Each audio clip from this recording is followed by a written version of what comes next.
Hi అండి, నేను మీ Komala. Welcome to my channel Komala Telugu cooking channel. ఇదిగోండి, ఈరోజు నేను ఫ్రాన్స్ కర్రీ చేస్తున్నాను సింపుల్గా. దానికి కావాల్సిన ఇంగ్రీడియంట్స్ ఫ్రాన్స్ ఇదిగోండి బాయిల్ చేసి పెట్టుకున్నాను. ఇందులో కొంచెం అల్లం వెల్లిపాయ పేస్ట్, పసుపు, ఉప్పు అవన్నీ కలిపి బాయిల్ చేశాను. నీళ్ళు వార్చేసా. అది దానికి కావాల్సిన ఇంగ్రీడియంట్ అల్లం వెల్లిపాయ పేస్టు, పసుపు, కారం, ఉప్పు, గరం మసాలా, జీలకర్ర, ధనియాల పౌడరు, ఒక టమాటా, 4 ఆనియన్స్, కరివేపాకు, పచ్చిమిరపకాయలు. ఇదండి నేను చేసేటప్పుడు చూపిస్తాను.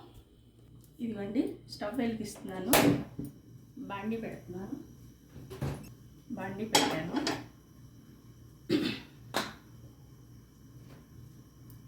నేను ఆయిల్ పోస్తున్నానండి. ఈ మెజర్మెంట్ ఏం కాదు, అందాజాగానే పోస్తున్నాను ఆయిల్. ఇప్పుడు ఫస్ట్ ఫ్రాన్స్ కొంచెం ఫ్రై చేసుకోవాలి, ఎందుకంటే కర్రీ కదండి. కర్రీలోకి ఫ్రై లేకపోతే ఇలాగ గట్టిగా ఉన్నట్టు బాగోదు, క్రిస్పీనెస్ రాదు. అందుకోసమే కొంచెం సేపు ఒక్క 2 నిమిషాలు ఫ్రై చేస్తాం.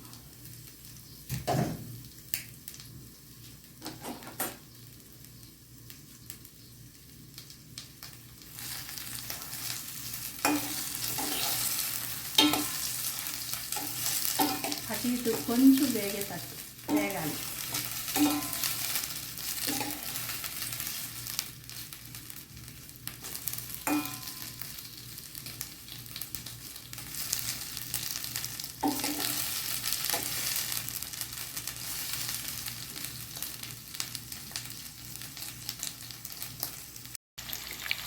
వేగుతున్నాయి, కొంచెం లైట్గా అలా వేగుతూ ఉంటే బాగుంటుంది. కొంచెం బ్రౌన్ కలర్ రావాలి. బ్రౌన్ అంటే మరీ కాదు, లైట్గా. ఇదిగోండి ఇట్లా 2 వైపులు ఈ కలర్లో వస్తే సరిపోతుంది.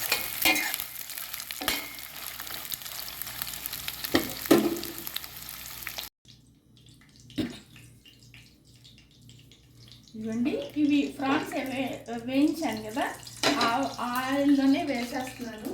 ఉల్లిపాయలు వేసేస్తున్నాను. ఉల్లిపాయలు కొంచెం బాగా వేగాలి. వేగడం అంటే మరీ నల్లగా కాదు, ఉల్లిపాయలు మెత్తపడేటట్టు.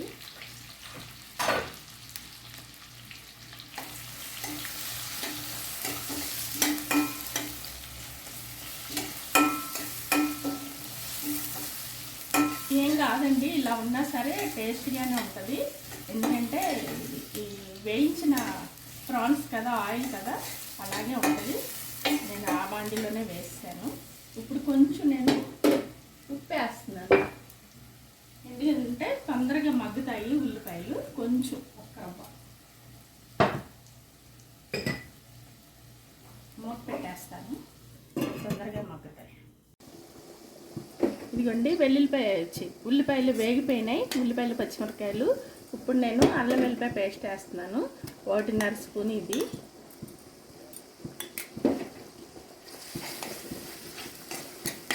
కూడా కొంచెం అల్లం వెల్లిపాయ పేస్ట్ పచ్చి వాసన పోయేంత వరకు వేయించుకోవాలి. అల్లం వెల్లిపాయ పేస్ట్ వేగిపోయింది. టమాటా వేసేస్తున్నాను. ఇది కొంచెం మగ్గాలి టమాటా బాగా. పెడుతున్నాను.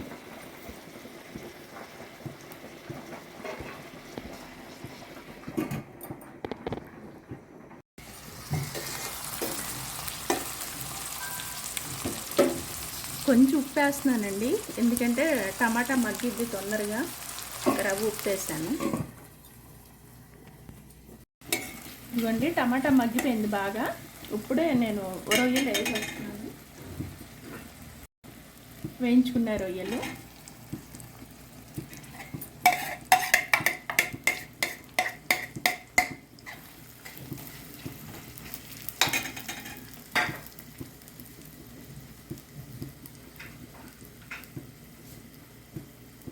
పసుపు, కారం, ఎందుకంటే ఆల్రెడీ రొయ్యలు వేగిపోయినాయి కాబట్టి ఇంకా అవసరం లేదు, మామూలు ఇలా వేసేసుకోవచ్చు. కారం పసుపు మగ్గేంత వరకు కొంచెం ఇది కారం పచ్చివాసన పోయేంత వరకు ఉంచాలండి. తర్వాత మూత పెడుతున్నాను కొంచెంసేపు, 2 నిమిషాలు అంతే. ఇదిగోండి జీలకర్ర, ధనియాల పొడి, గరం మసాలా,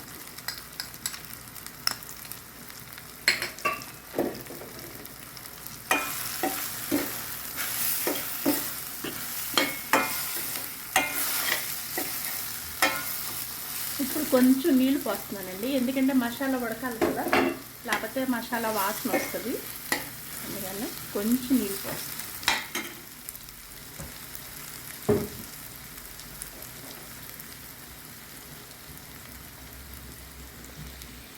ఒక గ్లాస్ నీళ్ళు పోస్తున్నాను, అంతకన్నా ఎక్కువ. కొంచెం ఇది కొంచెం బాగా దగ్గరికి అయిపోవాలి.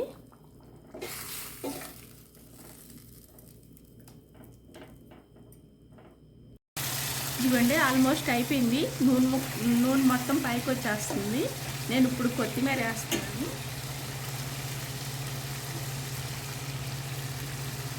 అంతే అండి, రొయ్యల కర్రీ చేశాను సింపుల్గా. ఇలా మీరు కూడా ఒకసారి ట్రై చేయండి. నచ్చితే లైక్ చేయండి, షేర్ చేయండి, సబ్స్క్రైబ్ చేయండి. మా వీడియో మీకు నచ్చితే లైక్ చేయండి. Thank you.